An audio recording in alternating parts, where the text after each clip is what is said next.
This is from The Dogs, a Cleveland Browns podcast. Numbers that tell the true story of Jerome Ford's 2023 season. 813 yards, 240 carries is a 4-yard per carry average. 8 breakaway runs, 266 yards. 266 of 813 came on big plays. If you remove those 8 carries, he averages under 3 yards a carry. And again, Quincy, that's a concern. I'm not saying he's a disaster. That's got to improve. He's got to alleviate the percentage of negative yards, negative rushes. I look at it different. Okay. Because if you want Jerome Ford to be your starter, that's certainly true. He has to find a way to alleviate this and be a more consistent runner.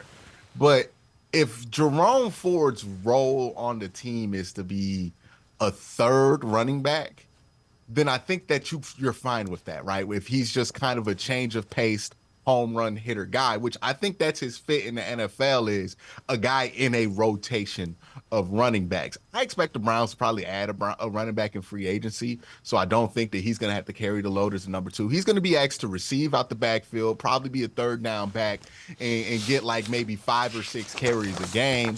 And I think that Jerome Ford's fine with that. I think what we found out is that he's probably not a feature back, and I think he's not going to be a feature back until he gains 20 pounds, given that this is his 3rd year in the league or 2nd year in the league, and he's not even close to that. Tells me that he's probably not going to be able to do that. So this is going to be who he is, more than likely. So, yeah, I think he's fine for what he is. It's just you got to make sure he's in position to be what he is. And last year he was in a position to be something he's not. That's fair. But the thing is, you can't have a guy that has over 16% of his carries went for negative yardage. So from year 2 to year 3, you got to cut that down. Even if you're the third down back, you can't do that as an NFL running back. I look at him like a 6 man. Like he's somebody who is like, well, it's like if you give him 40 minutes of production, he's still going to give you 20 minutes of production, right? Like I think just what happens is that you ran him way too much and then it got exposed. Like, okay, like, yeah, if you put him out there and teams are used to him running the football, they're going to be able to get to him before he can do some of his burst stuff or get around the corner.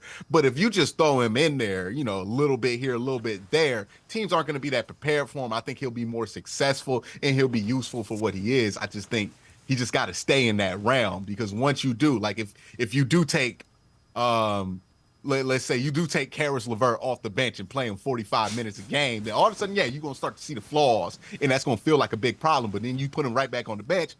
Oh, okay, yeah, he's pretty good for that, right? Like you start to remember why he's good there. So I think that's just the issue with Jerome Ford. He was in a position where he wasn't going to succeed, and he's not meant to.